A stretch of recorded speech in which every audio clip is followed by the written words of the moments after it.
بسم اللہ الرحمن الرحیم الحمد للہ الذی کفا وسلام علی عبادہ الذین اصطفیٰ اما بعد فاعوذ باللہ من الشیطان الرجیم بسم اللہ الرحمن الرحیم یا ایہا الذین آمنوا اتقوا اللہ وکونوا مع الصادقین صدق اللہ العظیم۔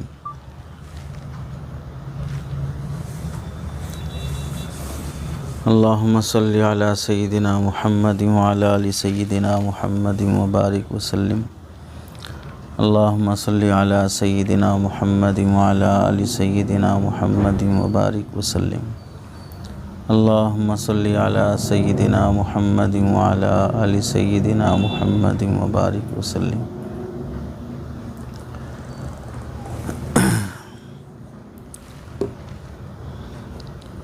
کسی بھی صاحب نسبت بزرگ سے بیعت ہونے کے بعد جن باتوں کا ہمیں اہتمام کرنا چاہیے ان میں ایک بڑی اہم چیز ہے، جن سے ہم بیعت ہوئے ہیں ان شیخ اور مرشد کی صحبت کا اہتمام، ان کے ساتھ ایک وقت بتانا، اچھا خاصا ٹائم ان کے ساتھ گزارنا، اس کی بہت اہمیت ہے۔ دور رہ کر رابطہ بھی مشکل، ملاقات بھی مشکل اور حال احوال سنانا بھی مشکل۔ جب بھی رابطہ ہو، حال احوال پوچھے جائیں، صرف آزار ہی بیان ہو رہے ہیں، نہیں ہو سکا، وہ فلاں پریشانی تھی، فلاں مصیبت تھی، فلاں مسئلہ تھا۔ آدمی جب تک زندہ ہے تب تک اسے مصیبتوں میں ہی جینا ہے۔ حضرت حکیم الامت رحمۃ اللہ علیہ فرمایا کرتے تھے، یہ دنیا مصائب گاہ ہے، مصیبتیں آنے کی اصل جگہ یہی ہے۔ یہاں اگر کسی کو راحت مل جائے تو تعجب کرنا چاہیے کہ کیسے راحت مل گئی یہاں پر۔ مصیبت آئے تو تعجب نہیں کرنا، یہ مصیبتوں کی ہی جگہ ہے۔ مرنے کے بعد دو فیصلے ہو جاتی، یا تو جنت یا تو جہنم۔ تو جنت میں مصیبت ہی نہیں رہتی اور جہنم میں مصیبت ہی مصیبت رہتی۔ تو مصیبت رہتی بھی نہیں بھی رہتی، وہ جگہ دنیا ہے۔ تو یہاں پر زیادہ مصائب کے ساتھ ہی انسان چلتا ہے، حالات کے ساتھ۔ تو ایک بڑی اہم ذمہ داری ہے سالکین کے لیے، ہم سب کے لیے، کہ شیخ کی صحبت میں وقت گزارنے کی کوشش کرنا۔ عام طور سے اعتکاف کے بہانے، مجلس کے بہانے، اللہ نے چاہا تو رمضان المبارک کے بعد ماہانہ مجلس ایک دن 24 گھنٹے کی، اس بہانے، یہ سب بلایا اسی واسطے جاتا ہے کہ ہفتے ہفتے، مہینے مہینے کن کی صحبتوں میں ہمارا ٹائم گزر رہا ہے، اچھے لوگوں کی صحبت میں زیادہ وقت گزر رہا ہے، ماحول کیسا مل رہا ہے، دوست کیسے ہمیں مل رہے ہیں۔ تو جو ہم گزارا کر رہے ہیں، جس سرکل میں، جس فرینڈ سرکل میں رہ رہے ہیں، وہ سب وہ لوگ ہیں جو اللہ سے غافل ہیں۔ جھوٹ بھی ہے، دھوکہ بھی ہے، گناہ بھی ہے، سب ہیں۔ اب پورا 28 دن 29 دن ان کے ساتھ گزارے، ایک دن جس کے ساتھ، جس سے بیعت ہوئے ہو، اس کی صحبت میں گزارو۔ ہفتہ بھر نامناسب صحبتوں میں یا تقویٰ طہارت کی زندگی نہیں مل سکی، 1-2 گھنٹے تو بھی ہفتے میں نکالو اپنے شیخ کے ساتھ رہنے کے لیے۔ تو اس واسطے مجلس کا اہتمام اور اعتکاف کا نظام، یہ صرف اس واسطے ہے کہ سالکین کو صحبت کا وقت ملے، اور اس کے فائدے کیا ہیں وہ خود دیکھیں گے۔ حضرت جی پیر صاحب نور اللہ مرقدہ لکھتے ہیں، صحبت کا اثر انسان پر بہر صورت پڑتا ہے۔ اللہ نے انسان کو دل دیا ہے، احساس دیا ہے، جذبات دیے ہیں۔ تو جب بھی انسان کسی بھی مرد، عورت، انسان، جانور، کسی کے بھی ساتھ بیٹھے، بہر صورت وہ جس کے ساتھ بیٹھے گا اس کا اثر قبول کرے گا۔ دنیاوی لحاظ سے مثال دیا جائے تو بہت سے مسلمان وہ ہیں جو صرف اسکرین اور پردے پہ آنے والے ایکٹنگ کو دیکھ کر رونا شروع کر دیتے ہیں۔ وہ پردے پر ریئل میں نہیں رو رہا ہے، وہ شخص رونے کی ایکٹنگ کر رہا ہے، لیکن اس کو دیکھ کر یہاں دیکھنے والا ریئل میں رو رہا ہے۔ صحبت کا اثر ہوا۔ ایسے ہی جو لوگ چوروں کی صحبت میں رہتے ہیں ایک نہ ایک دن چور بن جاتے ہیں، مالداروں کی صحبت میں رہتے ہیں مال کا حرص پیدا ہو جاتا ہے۔ تو جیسے لوگوں کی صحبت میں رہیں گے صحبت کا اثر بہر صورت پڑے گا۔ یہاں تک کہ انسان کی فطرت میں اللہ نے ایسا رکھا ہے، اگر یہ جانوروں کے ساتھ بھی اٹھنا بیٹھنا کرے گا تو جانوروں کی صحبت کے اثرات انسان میں منتقل ہوں گے۔ چنانچہ حدیث پاک میں آتا ہے، علماء نے لکھا ہے کہ جو شخص بکریاں پالے گا اس کے اندر عاجزی پیدا ہوتی۔ بکری ایک نرم اور کمزور جانور، بکریاں پالنے والے بھی نرم مزاج کے ہوتے ہیں۔ اب دیکھو اس میں کہ بکری پالنے سے پالنے والے کے اندر نرمی پیدا ہو جا رہی ہے، تو وہ اثر کہاں سے آ رہا؟ جانوروں سے آ رہا ہے۔ گھوڑے پالنے والوں کے اندر بہادری آتی ہے، کیونکہ گھوڑا بہادر جانور ہے، پالنے والے کے اندر بھی وہ اثر آتا ہے۔ ایسے اونٹ پالنے والوں کے اندر ضد اور ہٹ درمی آتی ہے، جانور کا اثر انسان کے اندر منتقل ہو رہا ہے۔ تو اب اس سے اندازہ کریں جانوروں کی صحبت سے انسان متاثر ہوتا ہے، تو پھر اگر انسان دوسرے انسان کی صحبت میں بیٹھا، اچھے کی صحبت میں بیٹھا تو اچھا اثر لے گا، برے کی صحبت میں بیٹھا تو برا اثر لے گا۔ تو صحبت کا اثر بہر صورت ہوتا ہے۔ تو اس لیے ہمیں چاہیے کہ ہم اپنے اہل اللہ اور صاحب نسبت بزرگوں کی صحبت میں رہنے کا اہتمام کریں۔ آپ علیہ السلام نے ایک اور ایک مثال سے سمجھائی صحبت کی اہمیت کو، کہ نیک دوست کی مثال عطر فروش کی ہے، کہ اگر تم اس کے پاس جا کے بیٹھو گے وہ عطر نہیں بھی لگائے گا، عام طور سے تو لگاتے ہیں کہ تھوڑا دیکھو کیسی خوشبو آ رہی، اگر نہیں بھی لگائے تو بھی جتنی دیر بیٹھے گا وہ دوسروں کو ڈال کے بیچتے ہوئے فلاں کرتے ہوئے دکان میں بہر صورت خوشبو رہتی ہے، تو سونگتے تو رہو گے۔ خوشبو کا مقصد ہی ہے سونگنا۔ عطر خرید کر کوئی بھی کھانے میں ملا کے تو نہیں کھاتا، عطر خرید کے کوئی آدمی نہانے کے لیے پانی میں استعمال تو نہیں کرتا۔ عطر کا مقصد ہی ہے سونگنا، خوشبو محسوس ہونا، وہ تو حاصل ہو رہی ہے آپ جتنی دیر دکان میں بیٹھیں گے۔ اور ایسے ہی اگر کوئی آدمی برے دوست کی مثال کو سمجھایا، لوہے کی بٹھی کی طرح ہے، کہ اگر وہاں جہاں کوئلہ جل رہا ہے جا کر بیٹھو گے تو جتنی دیر بیٹھو گے گرمی محسوس ہوتی رہے گی، گرمی سے بچ گئے، کوئلے کی جو سیاہی کالا دھواں رہتا ہے اس کی وجہ سے کپڑوں کے اندر بھی بعض مرتبہ چنگاریاں پڑ جاتی ہیں، کپڑوں کے اندر نشانات بھی بڑھ جاتے ہیں۔ تو ایسے ہی برے دوست کی مثال اور اچھے دوست کی مثال ہے کہ اچھا دوست خوشبو کی طرح ہے اور برا دوست کوئلے کی سیاہی کی طرح ہے۔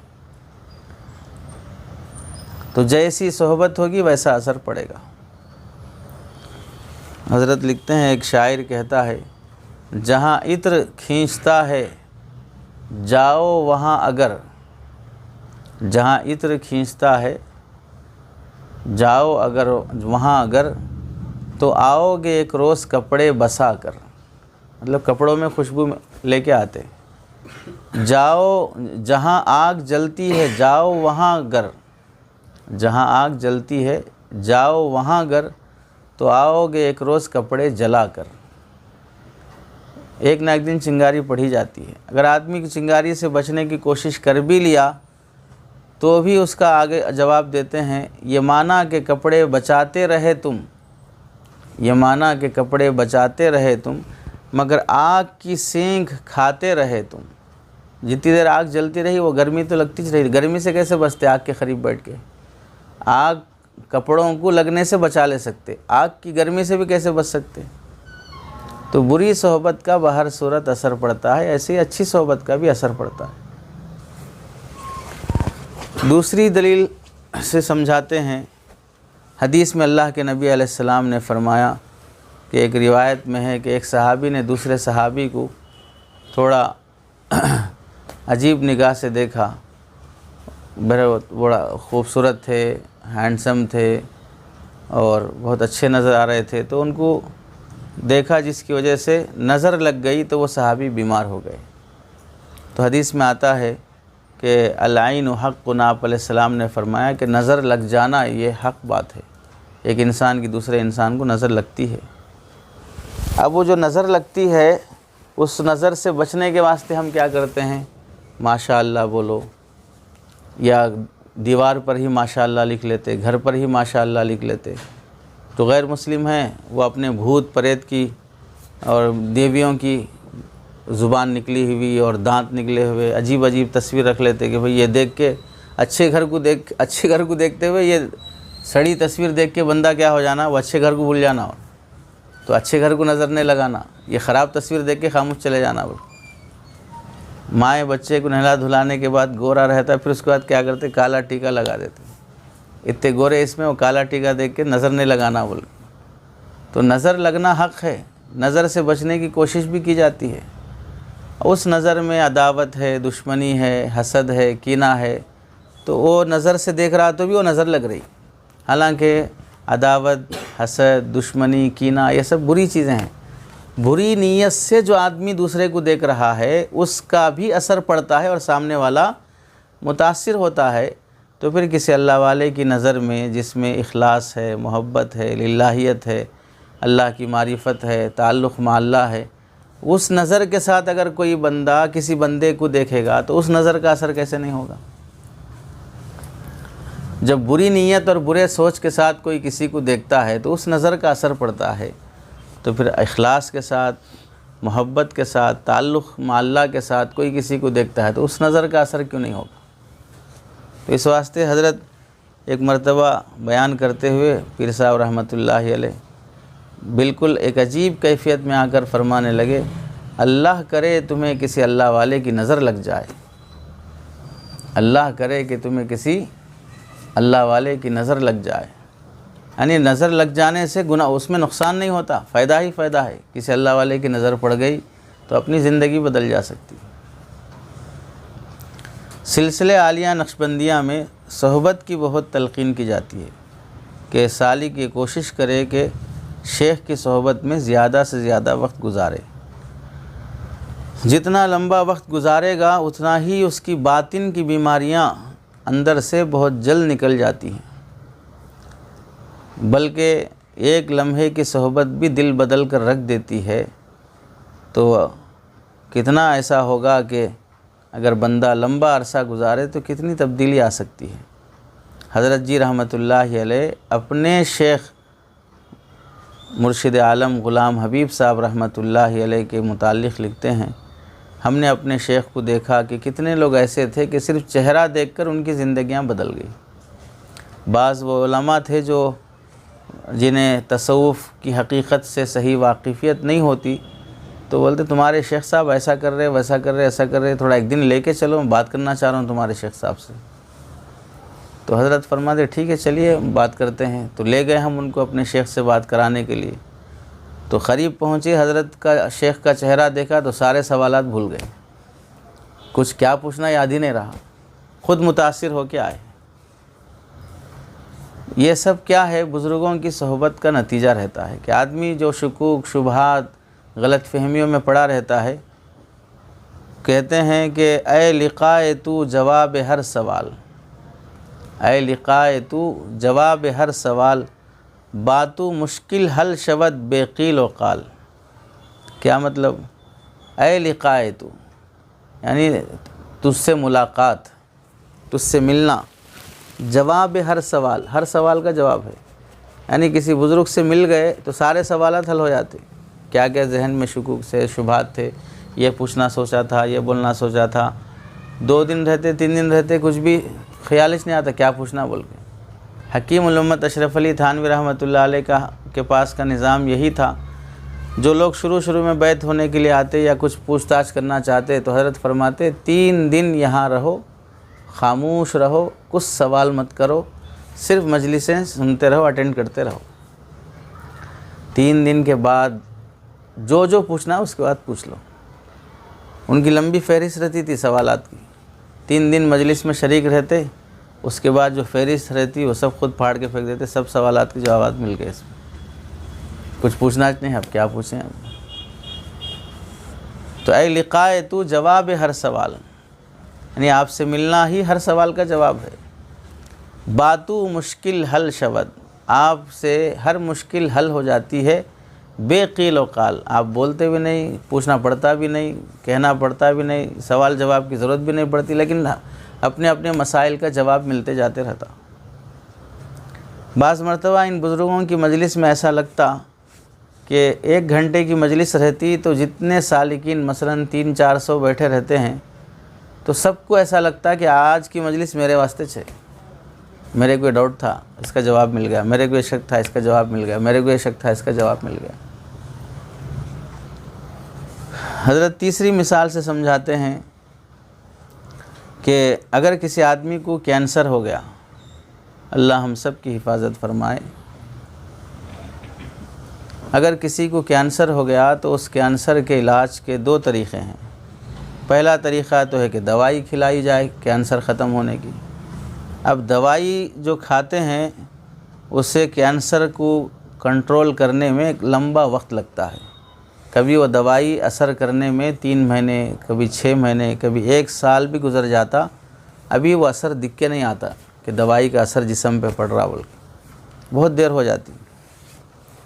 بعض مرتبہ اگر کینسر زیادہ ہے تو ڈاکٹر خود بول دیتے کہ اب بھائی اس میں کچھ بھی نہیں کر سکتے، اب دوائی بھی اثر نہیں کرتی۔ اب دوسرا طریقہ ہے کینسر کے علاج کا، شعاعوں کے ذریعے سے کینسر کا علاج کرانا۔ کرنٹ وغیرہ بھی لگاتے ہیں بعض مرتبہ کینسر کے مریض کو، تو شعاعوں کے ذریعے سے جو علاج ہوتا ہے اس سے فوری طور پہ اثر دکھنا اور ظاہر ہونا شروع ہو جاتا ہے۔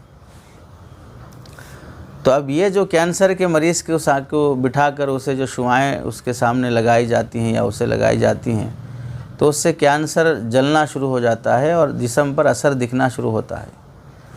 حضرت فرماتے ہیں اسی طرح بعض مرتبہ انسان کے دل کو بھی کینسر لگتا ہے۔ وہ کینسر حب جاہ کا، حب مال کا، عہدے کا، تکبر کا، شہوت کا، بد نظری کا اور زن پرستی کا، زر پرستی کا، یہ سب بھی ایک کینسر ہے جو اس کے دل کو کبھی اللہ کی محبت پانے نہیں دے رہی۔ انہی چیزوں میں گھرا ہوا ہے صبح سے شام تک۔ اب اس کینسر زدہ دل کے علاج کے بھی 2 طریقے ہیں۔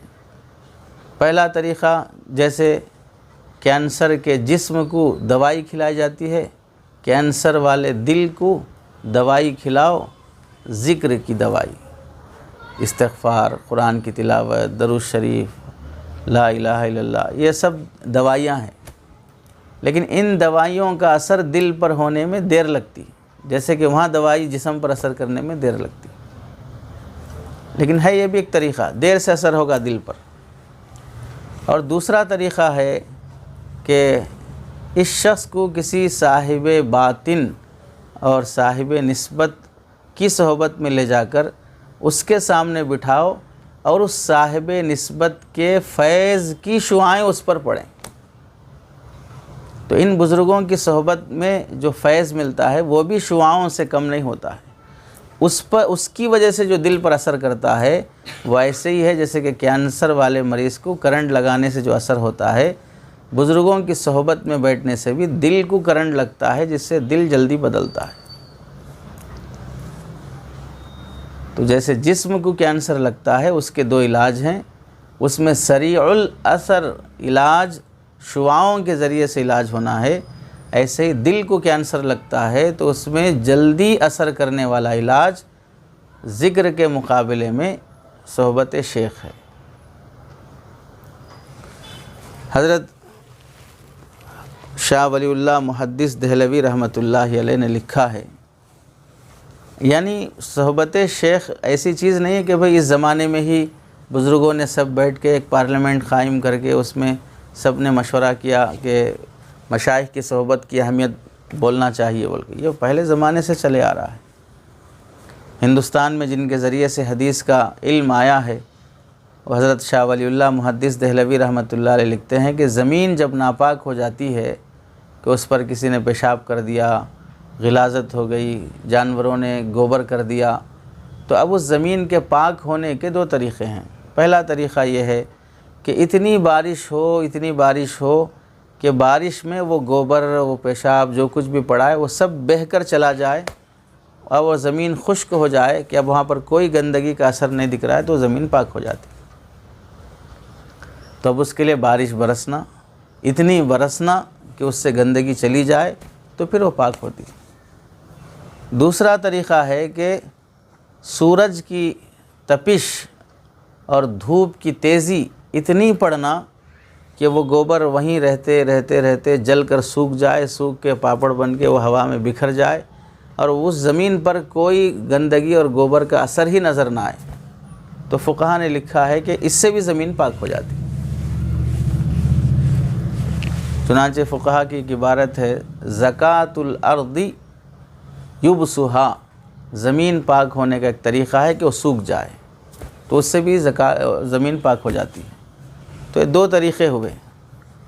تو اب ہم دیکھیں کہ ایسے ہی انسان کی دل کی مثال زمین کی طرح ہے کہ اس دل کی زمین پر بھی کبھی گوبر ہو گیا، کبھی پیشاب ہو گیا۔ یہ گوبر، پیشاب، گندگی، غلاظت، یہ سب وہی امراض ہیں، حسد، کینہ، مال کی محبت، تکبر، میں پناہ، یہ سب گوبر اور پیشاب سے بھی گندی چیزیں ہیں۔ تو یہ بھی دل کی زمین پر جب پڑ جاتے ہیں تو اس دل کی زمین کو پاک کرنے کے بھی دو طریقے ہیں۔ پہلا طریقہ وہی کہ اتنی بارش برسے کہ اس سے گندگی وہاں سے صاف ہو جائے۔ بارش کی مثال ہے ذکر کی، اتنا ذکر کرو، صبح شام کرو کہ اس سے دل کے اندر کی وہ گندگی پاک ہو جائے، اللہ کی رحمت متوجہ ہو اور دل کی ظلمت اور نجاست کو بہا کر لے جائے اور دل اس گندگی سے پاک ہو جائے۔ ایک طریقہ یہ بھی ہے۔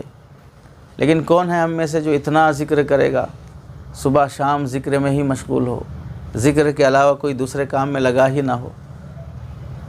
جیسے بارش ہر وقت برستی نہیں، زیادہ برستی بھی نہیں کہ اس سے زمین صاف ہو جائے، ہو بھی سکتی، نہیں بھی ہو سکتی۔ ایسے ہمارا بھی حال ہے، ہر وقت ذکر میں رہیں، کثرت سے ذکر کریں اور پابندی سے کریں، ایسا ہوتا بھی، کبھی نہیں بھی ہوتا۔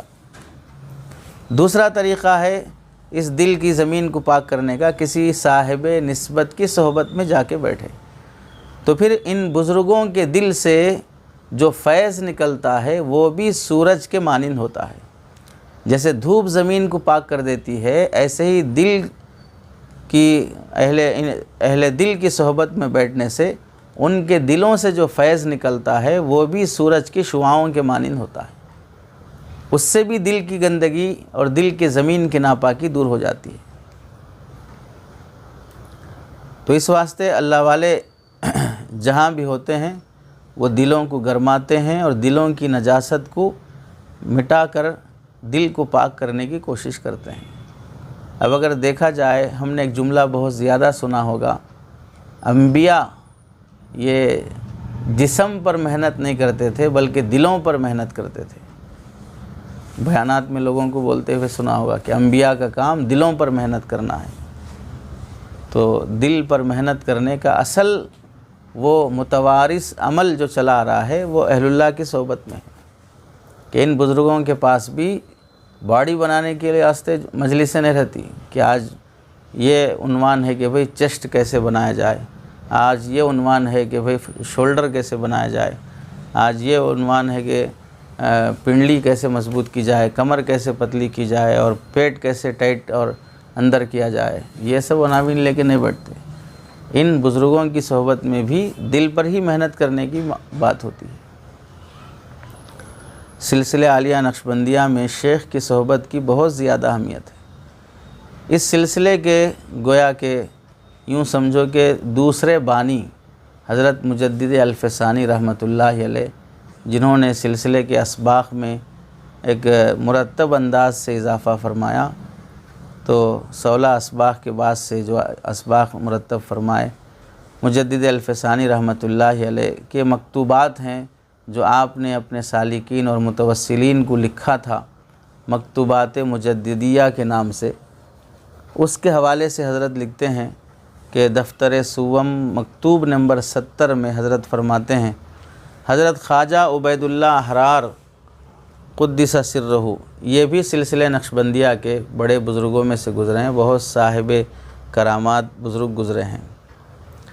تو یہ خواجہ عبید اللہ احرار کون ہے آگے خود پتہ چلے گا۔ ان کا پہلے واقعہ سن لیں کہ ہم سب درویش مطلب یہ اہل نسبت بزرگان دین ایک جگہ جمع ہوئے، اللہ والوں کی مجلس تھی اور وہ جمعہ کا دن تھا، تو آپس میں گفتگو ہونا شروع ہوئی کہ بھئی آج جمعہ کا دن ہے اور جمعہ کے دن اللہ ایک ایسی گھڑی رکھی ہے مقبولیت کی جس میں کوئی بھی دعا بندہ مانگتا ہے تو اللہ قبول کر لیتے ہیں، تو آپ بتائیے آج وہ گھڑی اگر مل جائے تو کیا مانگنا چاہیں گے آپ بتائیے کیا مانگیں گے، آپ بتائیے کیا مانگیں گے۔ تو ہر جو بھی بیٹھے تھے مجلس میں بولے بھائی میرے کو یہ ضرورت ہے، یہ مانگنا چاہ رہا ہوں میری خاتمہ ایمان پر ہو جائے، میں یہ مانگنا چاہ رہا ہوں کہ بھئی مجھے اللہ حافظ بنا دے، عالم بنا دے، میں یہ مانگنا چاہ رہا ہوں کہ بھئی میرا بیماری دور ہو جائے۔ ہر ایک آدمی اپنے اپنے حساب سے مانگنے کی تمنا کیا۔ تو جب باری آئی حضرت خواجہ عبید اللہ احرار رحمۃ اللہ علیہ کی تو فرمانے لگے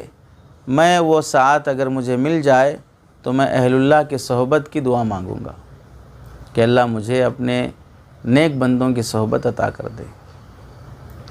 تو اسے فرماتے ہیں ارباب جمعیت کی صحبت کی درخواست کرنا چاہتا ہوں، ارباب جمعیت کی صحبت کی درخواست کرنا چاہتا ہوں۔ یہ ارباب جمعیت کا جو لفظ ہے یہ حضرت مجدد الف ثانی رحمۃ اللہ علیہ کے مکتوبات میں یہ لفظ بھی اور تفرقہ کا لفظ یہ زیادہ ملتا ہے۔ تفرقہ کا مطلب ہے سالک کو سلوک میں چلتے ہوئے وساوس اور خیالات کا آنا، اسے حضرت فرماتے ہیں یہ تفرقہ ہے، یعنی آپ کو انتشار میں مبتلا کیا جا رہا ہے یا مبتلا ہو رہے ہیں۔ اور جمعیت کا مطلب ہے کہ آپ کو ایسا سکون نصیب ہے کہ رجوع الی اللہ کی کیفیت حاصل ہے۔ تو ارباب جمعیت کا مطلب ہوگا جو اللہ تعالیٰ کے یہاں انابت اور رجوع والی کیفیت میں ہیں، ایسے لوگوں کی صحبت میں چاہ رہا ہوں، یہ مانگنا چاہوں گا۔ تو اب اندازہ کرو کہ بھئی مقبولیت ساعت اجابت میں صحبت اہل دل مانگ رہے ہیں تو کتنی بڑی چیز ہوگی۔ ہم ہوتے تو کیا مانگتے ہیں بھئی یہ میرا فلاں کام ہو جائے، فلاں صاحب قرضہ لیے واپس نہیں کر رہے، فلاں فائل اٹکی ہوئی ہے وہ آگے نہیں بڑھ رہی ہے، فلاں زمین کا مسئلہ حل نہیں ہو رہا ہے۔ تو جیسے یہ چیزیں ہمارے نزدیک اہمیت رکھتی ہیں، ان بزرگوں کے نزدیک صحبت اہل اللہ اہمیت رکھتی تھی، اس واسطے ساعت اجابت مقبولیت کی گھڑی میں وہ دعا مانگنا چاہ رہے۔ وجہ کیا ہے؟ صحبت اگر مل جاتی ہے بزرگوں کی تو باقی نعمتیں بھی ملنا آسان ہے۔ دلیل ہم رجال لا یشقى جلیسہم، کہ بھئی ایسے لوگ ہوتے ہیں کہ ان کے ساتھ بیٹھنے والا کبھی بدبخت نہیں ہوتا ہے، اس کا نصیب بدل جاتا، اس کی تقدیر بدل جاتی ہے۔ تقدیر بدل گئی تو ہر کام ہو جاتا۔ ہمارا نصیب خراب ہے صاحب، ہماری قسمت خراب ہے صاحب جو بولتے ہیں، تو یہ ایسے لوگ ہوتے ہیں جن کے ہاں بیٹھنے سے خراب قسمت بھی اچھی ہو جاتی، بد نصیب بھی نصیب آور ہو جاتا۔ تو یہ دعا مانگنا چاہ رہے ہیں تاکہ ان بزرگوں کی صحبت کی وجہ سے باقی تمام سعادتوں کا حاصل ہونا بھی آسان ہو جاتا۔ ظاہر سی بات ہے کہ بھئی جب اللہ والوں کی صحبت مل گئی تو اللہ مل جاتے، اللہ مل گئی تو پھر اللہ کے پاس جنت بھی ہے، چین بھی ہے، سکون بھی ہے، سب چیزیں اس کے پاس ہیں، تو وہ مل گئے تو سب مل جاتا پھر۔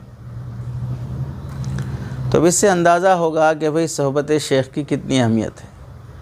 خواجہ عبید اللہ احرار رحمۃ اللہ علیہ یہ کون ہیں اور یہ کتنے بڑے بزرگ ہیں اور یہ اتنی اہم دعا اس اہم ساعت میں مانگنا چاہ رہے ہیں، اس سے اندازہ ہوگا یہ جس زمانے میں شیخ تھے، مرشد تھے، ان کے زمانے میں اپنے اپنے ملک کے بادشاہ اور وزیر بھی ان کے ہاتھ پہ بیٹھے تھے، ملک کے بادشاہ اور وزیر بھی ان کے ہاتھ پہ بیٹھے۔ اب ظاہر سی بات ہے بادشاہ بیٹھ ہے، وزیر بیٹھ ہے، تو جب بھی وہ سالک مرید، بادشاہ مرید ہے، اس کی ایک فوج ہے، سلطنت ہے، مملکت ہے، لیکن وہ اپنے شیخ کے پاس آئے گا تو کیسے آئے گا؟ فوج لے کے تھوڑی آئے گا، پیدل مرید بن کے آئے گا، نوکر غلام بن کے آئے گا، ہدایہ تحفے لے کے آئے گا، خدمت کرے گا۔ تو پھر ان کا عالم یہ تھا کہ ان کے گھر پہ خود دربان، فوج، ملٹری، وہ بڑا گیٹ، بڑا محل، سب ان کا خود بھی ایسا تھا، کیونکہ بادشاہ ان کا مرید ہے تو پھر ان کا محل بھی تو ویسے ہی رہے گا نا، تو دولت بھی خوب تھی ان کے پاس۔ تو ان کے اپنے زمانے کے ایک بزرگ گزرے ہیں، مولانا جامی رحمۃ اللہ علیہ۔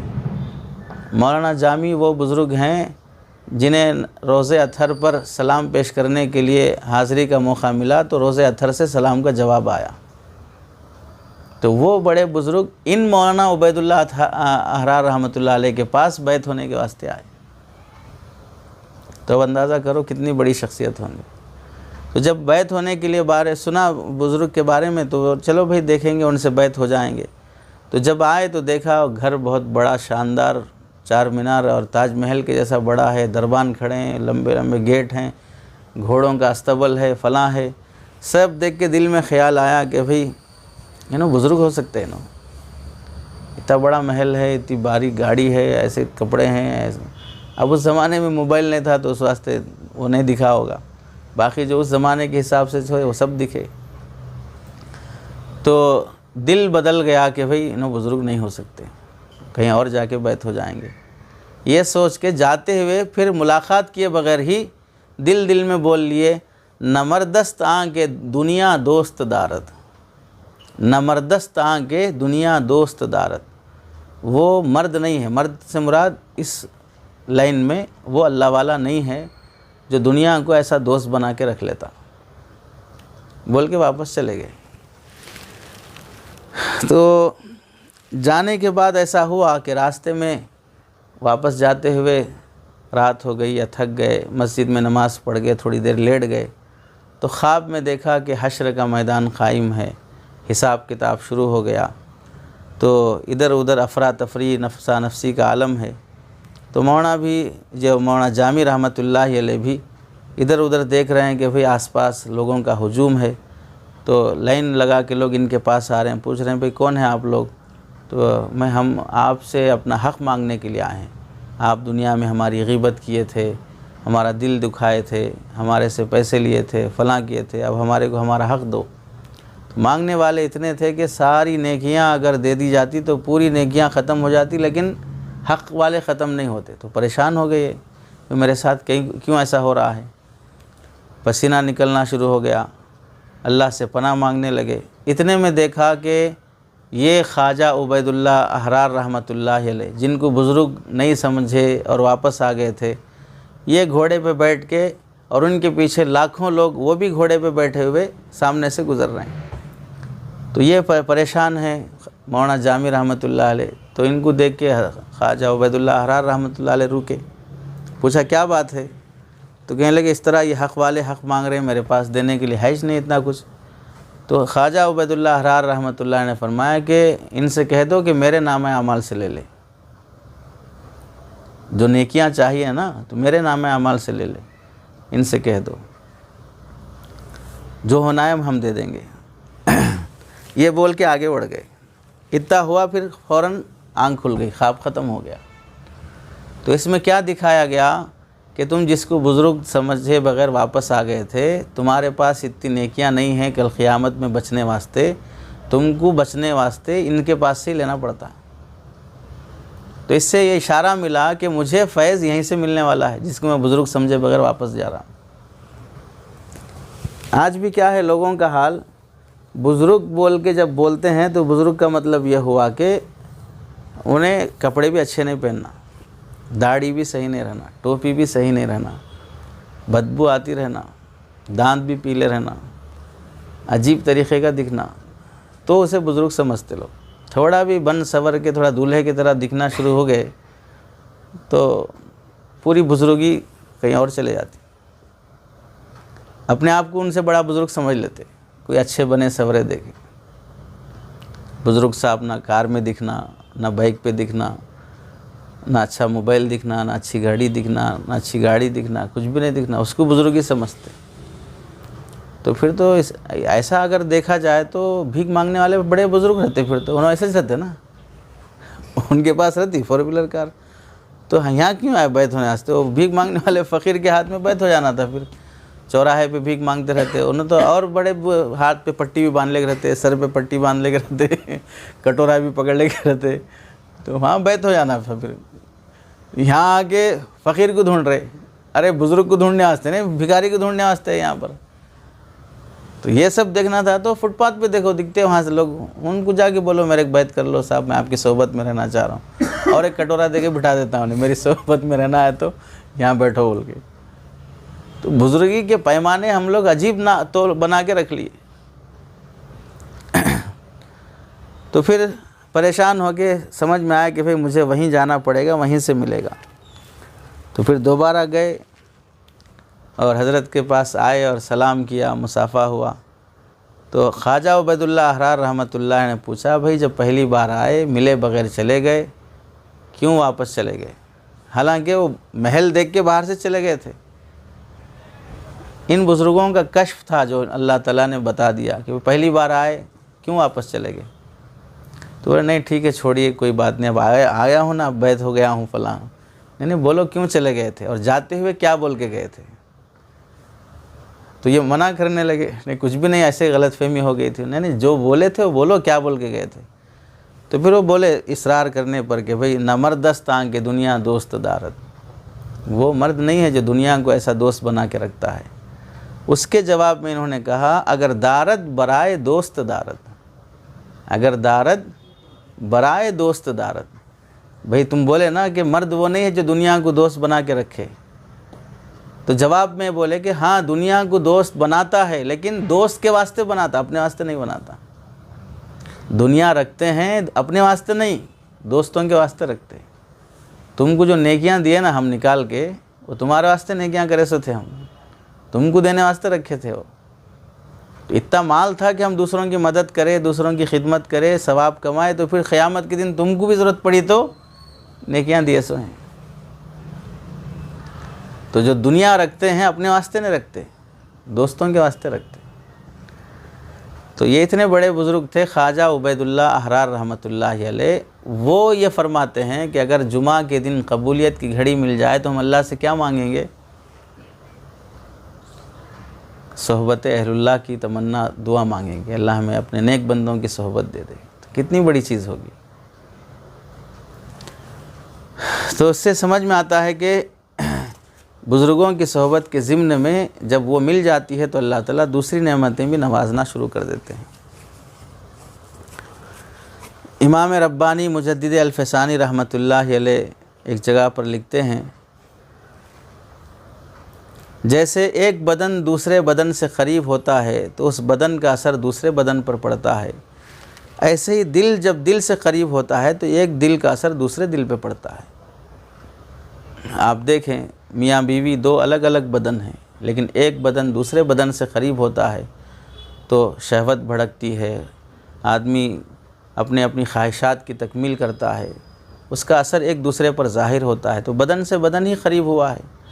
جیسے بدن سے بدن قریب ہونے پر ایک دوسرے کا اثر منتقل ہوتا ہے، دل سے دل قریب ہونے پر بھی دل کا اثر ایک دوسرے کے دل میں منتقل ہوتا ہے. چنانچہ آپ دیکھیں کوئی ولی صحابی کے مرتبے کو نہیں پہنچا اور نہ پہنچ سکتا ہے. وجہ کیا ہے؟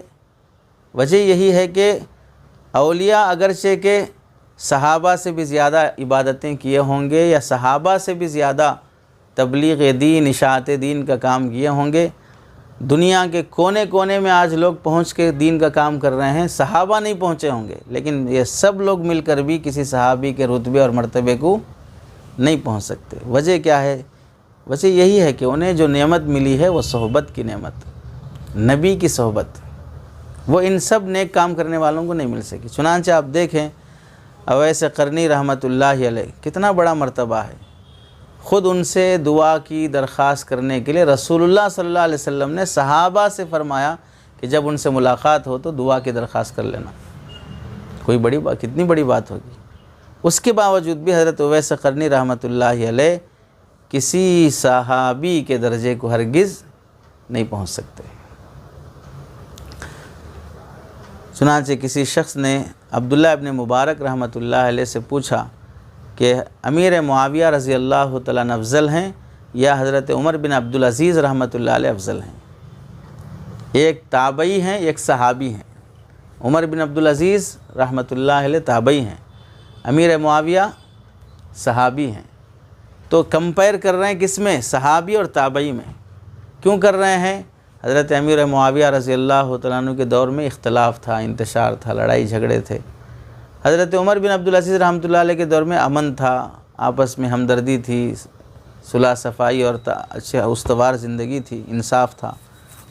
تو دونوں کو کمپیئر کر کے سوال کر رہے ہیں کہ بھئی جن کے زمانے میں جھگڑے ہی جھگڑے تھے اور جن کے زمانے میں امن ہی امن تھا، تو دونوں میں افضل کون ہے؟ تو عبداللہ ابن مبارک رحمۃ اللہ نے فرمایا کہ امیر معاویہ نبی کریم صلی اللہ علیہ وسلم کے ساتھ جب کبھی وہ جہاد میں نکلے ہوں گے تو امیر معاویہ رضی اللہ تعالیٰ عنہ کے گھوڑے کی ناک میں جو دھول داخل ہوئی ہوں گی، اس دھول کے بھی برابر حضرت عمر بن عبدالعزیز رحمۃ اللہ علیہ نہیں ہو سکتے۔ حضرت معاویہ کے نہیں، معاویہ رضی اللہ تعالیٰ عنہ کا گھوڑے کی ناک کی دھول کے درجے کو بھی یہ بندہ نہیں پہنچ سکتا، جن کے دور میں امن ہی امن رہا ہے، جنہیں امت خلیفہ راشد خامس بولتی ہے۔ وجہ کیا ہے؟ وجہ یہی ہے کہ وہ صحابی صحبت کی وجہ سے جو درجہ ان کو ملا ہے، وہ درجہ کسی بھی نیکی سے اب حاصل ہونے والا نہیں ہے۔ چنانچہ آپ دیکھیں، امام بخاری رحمۃ اللہ علیہ کو کسی صحابی سے بڑا مان سکتے ہیں ہم؟ کوئی صحابی تو بخاری شریف نہیں لکھا۔ امام ابو حنیفہ رحمۃ اللہ علیہ کسی صحابی سے بڑا مان سکتے ہیں ہم؟ کوئی صحابی فقہ مدون ہی نہیں کیے۔ یا کسی بھی مفسر کو ہم بول سکتے ہیں بھئی ابن کثیر یا امام رازی فلاں صحابی سے بڑھ کے ہیں، چونکہ صحابہ سے پورے قرآن کی تفسیر کسی ایک صحابی سے مکمل طور پر منقول نہیں ہے، لیکن انہوں نے پوری تفسیر لکھ دی۔ نہ کوئی مفسر، نہ کوئی محدث، نہ کوئی فقیہ، کوئی بھی صحابی کے کسی درجے کو ہرگز نہیں پہنچ سکتا۔ وجہ کیا ہے؟ تقابل نیکیوں کا نہیں ہے، تقابل صحبت کا ہے۔ اس صحبت کی وجہ سے چاہے کتنی بھی نیکیاں کر لے ہوں، وہ اس مقام کو نہیں پہنچ سکتے۔ تو اس سے سمجھنا چاہیے کہ صحبت سے انسان کو مشائخ سے قرب ملتا ہے، جو مرتبہ ملتا ہے۔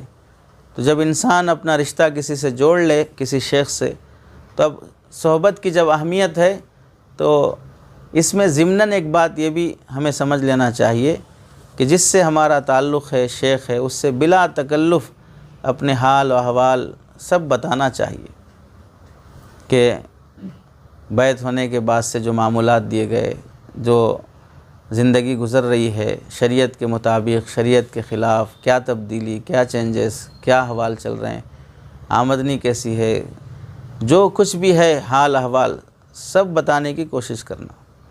حضرت فرماتے ہیں کہ بھئی بعض سالکین کو یہ دھوکہ شیطان کی طرف سے لگا ہوتا ہے، وہ سمجھتے ہیں کہ بھئی ہم اپنا کام کر رہے ہیں، شیخ کو خود ہی کشف ہو جانا چاہیے یا ہو جائے گا کہ ہمارے حال احوال کیسے ہیں، بتانے کی کیا ضرورت ہے؟ شیخ خود بخود سمجھ جاتے ہیں، ہم کو بولنے کی ضرورت نہیں ہے۔ تو بعض مرتبہ شیخ کو سالکین صاحب کشف سمجھ کر احوال بتانے تیار نہیں ہوتے کہ ان کو کشف ہو جاتا، پورا معلوم ہو جاتا، ہم کو بولنے کی ضرورت نہیں ہے۔ تو یہاں پر ہم دیکھیں غلط فہمی کیا ہے؟ سالک کو اپنے حال احوال بتانا اس کی اپنی ڈیوٹی ہے، وہ ذمہ داری ہے۔ تم کو بول رہے بھائی تم اپنی ذمہ داری پوری کرو، تو سالک کیا بول رہا ہے؟ نہیں، ان کو سب معلوم ہو جاتا، مطلب میں اپنی ڈیوٹی نہیں کروں گا۔ ان کو سب معلوم ہو جاتا کا مطلب بولنا کا کیا ہے؟ میں اپنی ڈیوٹی، اپنی ذمہ داری پوری نہیں کروں گا۔ کوئی شیخ عالم الغیب نہیں ہوتا ہے، تو شیخ کے بارے میں تصور رکھنا یہ خود غلط عقیدہ اور غلط نظریہ ہے کہ وہ غیب کا علم جانتے ہیں، ہم کیا کیا کر کے آئے، ہم کیا سوچ رہے ہیں، ہم کیا کر رہے ہیں، سب ان کو معلوم ہو جاتا۔ کیسے معلوم ہوگا؟ علم غیب کا دعویٰ رکھتے ہو اپنے شیخ کے بارے میں۔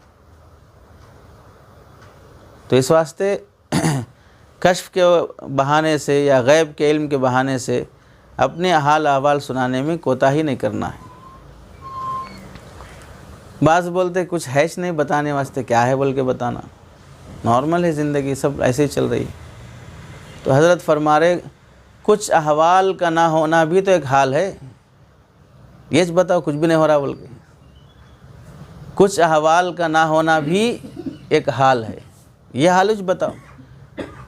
جیسے معمولات دیے 5 معمولات کرو بول کے نہیں ہو رہے تو نہیں ہو رہے بول کے بتاؤ نا.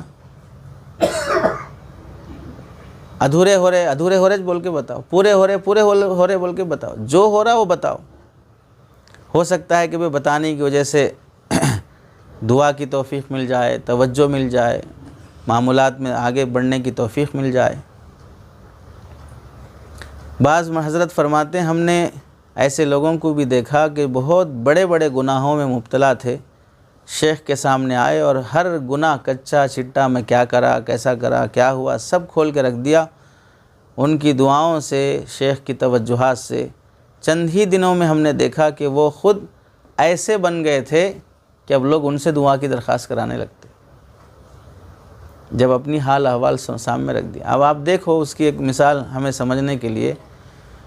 ایک واقعہ آپ نے بہت سنا ہوگا کہ بھئی آپ علیہ السلام کے سامنے ایک صحابی آئے اور رونے لگے اور فرمایا کہ میں کیا اللہ میرے گناہ معاف کریں گے, میں نے ایسا گناہ کیا, وہ گناہ کیا. پھر بتائے میں زمانے جاہلیت میں بچیوں کو زندہ دفن کر دیا کرتا تھا, اور پھر آپ علیہ السلام کو دفن کرنے کا منظر پورا سنائے. میری ایک بیٹی پیدا ہوئی, میری بیوی اسے بچانے کے لیے دوسرے کے گھر میں رکھ دی, پھر وہ بڑی ہوئی اور پھر میرے سامنے آئی, میں اسے محبت کرنے لگا, اپنی بیٹی کی طرح چاہنے لگا. پھر اس نے مجھے بتایا کہ میری محبت کو دیکھ کر کہ آپ ہی کی بیٹی ہے, تو فوراً میری سوچ بدل گئی اور میں اسے لے گیا.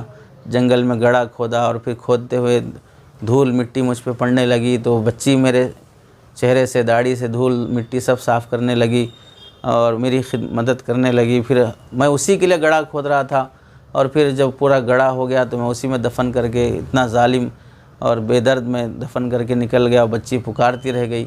یہ سب پورا منظر سنایا وہ صحابی. پھر رونے لگے کہ اتنا کہ آپ علیہ السلام کی آنکھوں سے بھی آنسو نکل گئے. تو جو کچھ بھی ہوا زمانے جاہلیت میں سب سنایا. تو سنانے کے بعد توجہ, دعا نصیب ہوئی, زندگیاں بدلی. تو ہم جو مشائخ سے بیعت ہونے کے بعد جو کچھ بھی ہوا ہے, ہوتا ہے, وہ سنا دینا. جتنا سالک اپنے شیخ سے احوال چھپاتا ہے, حضرت فرماتے ہیں اتنا ہی اللہ تعالیٰ اس سے اپنی معرفت چھپاتے ہیں. اللہ کی معرفت نصیب نہیں ہوتی جتنا سالک شیخ سے اپنے احوال سناتا ہے, بتانا نہیں چاہتا. یا بعض وہ ہوتے ہیں جو بتاتے بھی ہیں تو صرف اچھے اچھے حوال بتاتے, الحمدللہ یہ بھی ہو رہا ہے, الحمدللہ یہ بھی ہو رہا ہے, الحمدللہ یہ بھی ہو رہا ہے. یعنی پورے سالک کی زندگی میں الحمدللہ چھ, انا للہ کچھ بھی نہیں ہے اس میں, خالی الحمدللہ چھ. ایسے کیسے ہوگا بھائی؟ یہ خیانت ہے. یہ ایسی خیانت سے معرفت کہاں سے نصیب ہوگی؟ سینکڑوں لوگوں کی کو دیکھا ہے. کئی لوگ کہتے تھے کہ بھئی ہم کیا بتائیں, ہماری تو کوئی کیفیت ہی نہیں ہے. بھئی کسی کیفیت کا نہ ہونا یہ بھی تو ایک کیفیت ہے. بتا دو کچھ بھی کیفیت نہیں ہو رہی, کچھ بھی تبدیلی نہیں آ رہی, کچھ بھی چینجز نہیں ہو رہے, یہ بھی بتاؤ اپنے شیخ کو. لیکن حال احوال بتانا چاہیے, اس سے بہت فائدہ ہوتا ہے. حضرت فرماتے ہیں ایک جگہ پر کہ ہم اپنے شیخ کو ناشتے میں کیا کھائے, دوپہر میں کیا کھائے, وہ بھی آ کے بتاتے تھے. وہ بتانے سے بھی ہم کو فائدہ ہوتا تھا, شیخ کی ہدایت ملتی تھی کہ کیا کھانا, کیا نہیں کھانا, کیسے کھانا, کتنا کھانا, اس میں بھی ہدایت ملتی تھی. یہ جو بات ہے کہ بھئی شیخ کو خود معلوم ہو جاتا, وہ صاحب کشف ہیں, یہ شیطانی وسوسہ ہے. سالک کو شیخ کے کشف کے انتظار میں نہیں بیٹھنا چاہیے, بلکہ خود اپنی ڈیوٹی اور ذمہ داری بتانے کی کوشش کرنا کہ میرا کام ہے بتا دینا, میں بتا دیا. بتانے کے بعد ان کو یہ کشف ہو جائے وہ اور بات ہے کہ بھئی ہاں مجھے بھی یہی محسوس ہوا کہ آپ کے حوال ایسے ہیں, لیکن مجھے بتانے میری ذمہ داری ہے. یہ آج کے دور میں بتانے والے ایسے ہیں جو سب بتانے تیار نہیں ہوتے, اپنی طرف سے اچھا سمجھتے ہیں کہ یہ بولنا چاہیے تو وہی بولتے. یہ بات شیخ کو نہیں بولنا, یہ بول سکتے. تو کیا بولنا کیا نہیں بولنا پہلے سے تقسیم کر لے کے آتے. یعنی شیخ کو یہ اچھے اچھے حوال, یہ پوائنٹس کی باتیں سنائیں گے, یہ سن کے خوش ہو جانا. یہ جو نیگیٹو یا کوئی دوسرے قابل اصلاح ہے نا, یہ نہیں سنانا, یہ سنت پکڑے جاتے. پھر تو سنانے میں پہلے سے تقسیم کر لے کے آ جاتے. تو یہ بھی خیانت ہے. اپنی سمجھ سے ہی پہلے تقسیم کر لیتے شیخ کو کیا سنانا کیا نہیں سنانا. جیسے وہی مسئلہ کہ بھئی خواب دیکھنے والے آج کل آدھا خواب بتاتے باقی آدھا چھپا لیتے. جو بتاتے اس میں ان کی تعریف رہتی, جو چھپاتے اس میں ان میں مذمت رہتی. تو شیخ کو دھوکہ نہیں دینا چاہیے. دراصل شیخ کو دھوکہ دینا, شیخ واسطہ ہوتا ہے, ذریعہ ہوتا ہے اللہ تک پہنچنے کا. ہم یہاں آئے ہیں ایک دوسرے کی خاندانی نسبت کی وجہ سے نہیں, ایک دوسرے کے پیشے سے کہ ہم سب ایک کمپنی میں کام کرنے والے ورکرز ہیں, ایسا نہیں ہے. ہم یہاں پر جمع ہوئے ہیں اللہ کو پانے کی نیت سے. تو ایک پانے کی طلب میں ہے, ہم بھی پانے کی طلب میں, آپ بھی پانے کی طلب میں ہیں. شیخ واسطہ اور ذریعہ ہوتا ہے اللہ کو پانے کا. تو اللہ کی جیسی محبت ہونا ہے اس واسطے کی بھی ویسے ہی قدر ہونا ہے.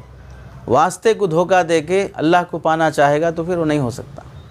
یوں سمجھیے کہ اگر کوئی آدمی ایک کنٹری سے دوسری کنٹری جانا چاہ رہا ہے, اس کے لیے پاسپورٹ اور ویزا چاہیے. اب وہ فیک طریقے سے پاسپورٹ ویزا بنا کے دوسری کنٹری چلے جانا چاہ رہا, جس لمحے بھی پکڑا گیا جیل میں چلے آتا. تو یہ پاسپورٹ ویزا کا ورجنل ہونا, صحیح ہونا جیسے رہتا نا, ویسے ہی شیخ کا بھی واسطہ رہتا کہ پاسپورٹ ہمیشہ حفاظت سے رکھو. یہ اگر چلا گیا تو مسئلے ہو جاتے. تو شیخ کی بھی ایسے حفاظت کرو کہ یہاں گڑبڑ ہو گئی تو پھر آگے نہیں بڑھ سکتے. ہم سب مانگتے ہیں کہ اہدنا الصراط المستقیم, مجھے سیدھا راستہ دکھا.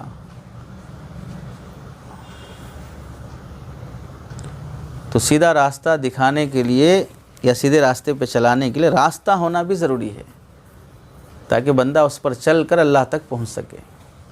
تو یہ جو راستہ ہوتا نا, یہ راستہ دکھانے والا یا راستے پہ چلانے والا یہ شیخ ہوتا ہے.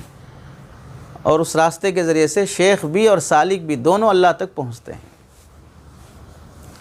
اسے اور آسان مثال سے ہم سمجھنا چاہیں تو جیسے بس ہے, یہاں سے ممبئی, دلی, کلکتہ, گوا کہیں بھی جا رہی ہے تو پیسنجر بھی بیٹھ کے جاتے رہتے, ڈرائیور بھی بیٹھ کے جاتے رہتا ہے. سفر دونوں کا کٹتا, منزل پر دونوں پہنچتے.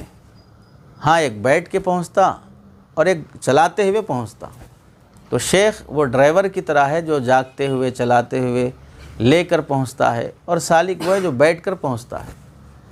پہنچنا دونوں کو ہے, منزل طے, سفر طے کرنا دونوں کو ہے. ایسا نہیں کہ میں بیٹھے رہوں گا جیسے یہودی بولے تھے اذهب انت وربک فقاتلا انا هنا قاعدون, آپ چلے جاؤ ہم بیٹھے رہتے ہیں یہاں پر. ایسا نہیں ہے, چلنا دونوں کو پڑے گا. محنت شیخ کو بھی کرنا, سالک کو بھی کرنا. مراقبہ شیخ کو بھی کرنا, سالک کو بھی کرنا. معمولات کی پابندی شیخ کو بھی کرنا, سالک کو بھی کرنا ہے. معمولات سے کوئی بے نیاز نہیں ہو سکتا, کرنا سب کو ہے. کوئی چلتا کوئی لے کے چلتا, بس اتنا ہی فرق ہے, چلنا سب کو ہے.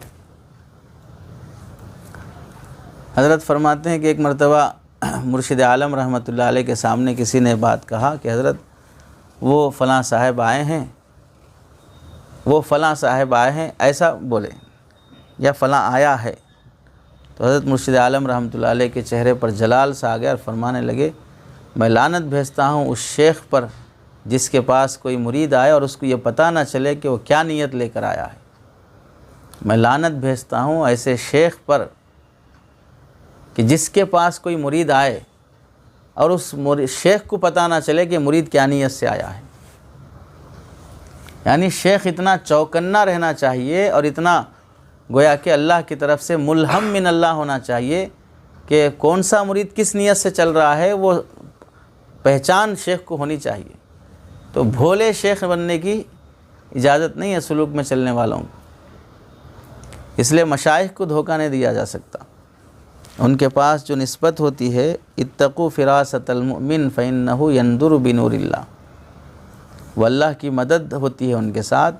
تو ہم زیادہ نیک, متقی, صوفی سامنے بن کر دکھنے چاہیں اور وہاں پچھلی زندگی میں شریعت کے خلاف اور طریقت کے خلاف سب کر لے کے آئے, یہاں آنے کے بعد تواضع دکھا رہے, صوفی پن دکھا رہے, تو یہ چیز کبھی کامیاب نہیں کر سکتی ہے. اس لیے جو ہے صاف صاف اپنے حالات اپنی ذمہ داری سمجھ کر پورے بتانے کی کوشش کرنا چاہیے. پھر اللہ تعالیٰ ان کو حقیقت سمجھا دیتے ہیں, پھر اس کا علاج ہوتا ہے اور صحیح راستہ مل جاتا ہے. جیسے مریض ڈاکٹر سے بیماری چھپائے گا صحت نہیں مل سکتی، ایسے سالک شیخ سے اپنے امراض چھپائے گا تو تربیت نہیں ہو سکتی۔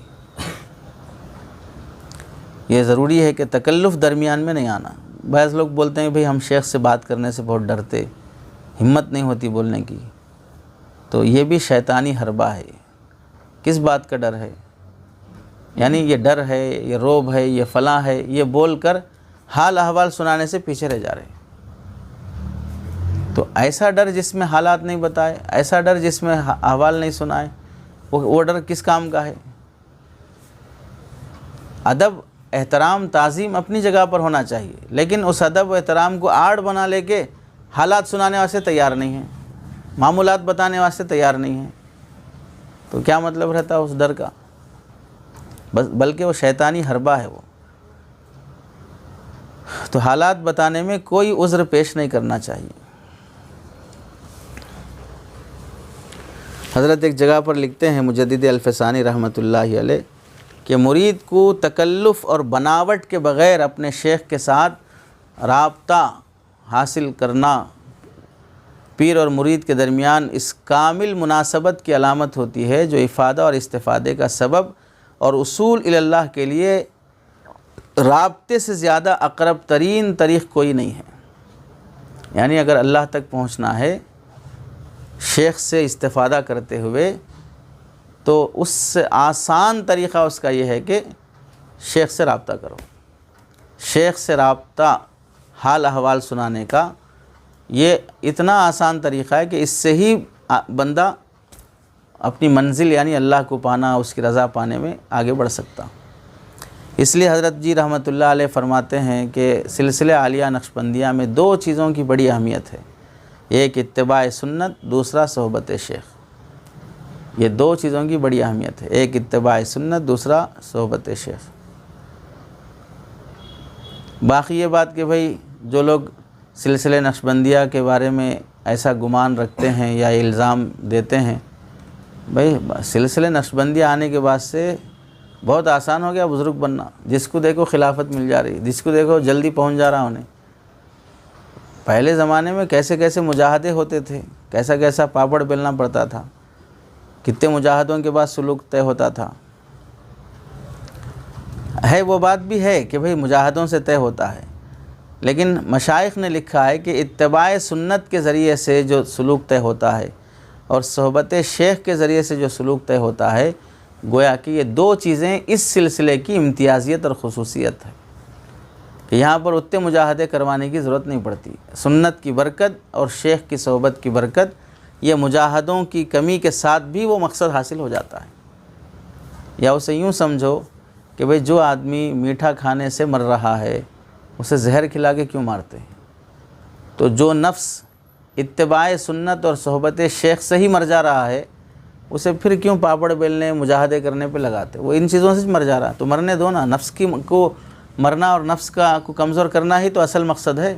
وہ نفس مر رہا ہے صحبت شیخ سے، وہ نفس مر رہا ہے اتباع سنت سے، تو بس کہاں مقصد حاصل ہو گیا۔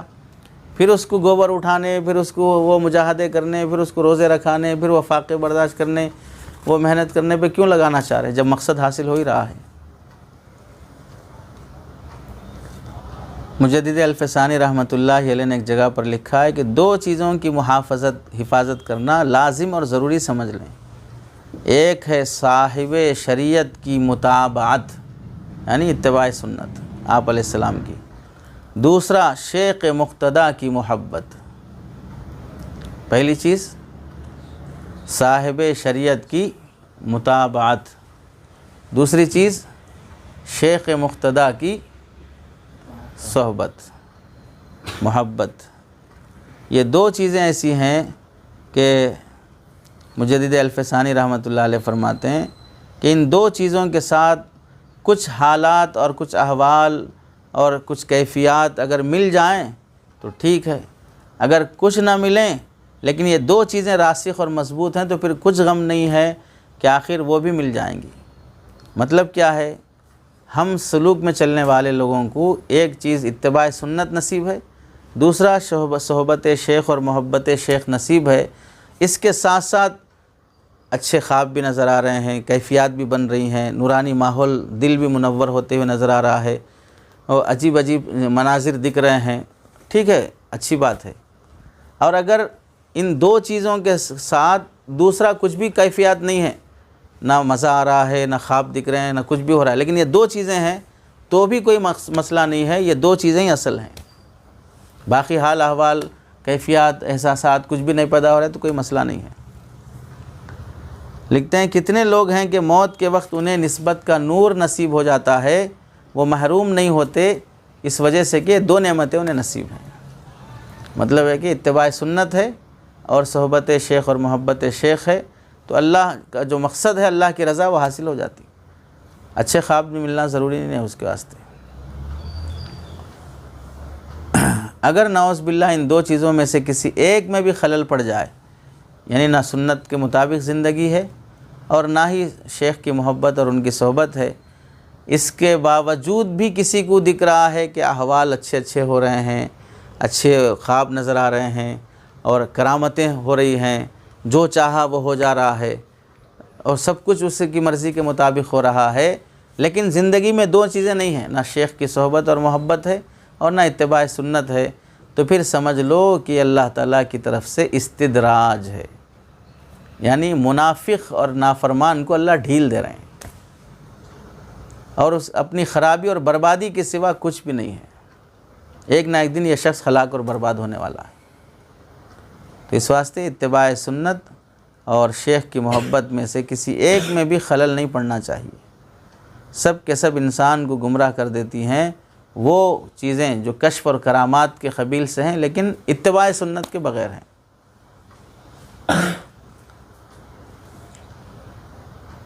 تو آج کا جو عنوان تھا ہم لوگوں کو کہ صحبت شیخ کی اہمیت، آگے بھی انشاءاللہ اسی کو سمجھانے کی کوشش رہے گی۔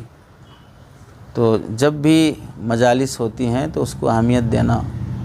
اعتکاف ایک گاؤں سے دوسرے گاؤں مقصد سنت ادا کرنے واسطے نہیں ہے، مقصد تربیت کے واسطے ہے، صحبت کے واسطے ہے، اس واسطے اس کا اہتمام کرایا جاتا ہے۔ اللہ سے دعا ہے کہ اللہ ہمیں اپنی محبت اور معرفت نصیب فرمائے اور اس کی طلب میں ہمیں مخلص بنائے۔ آمین۔ وآخر دعوانا ان الحمد للہ رب العالمین۔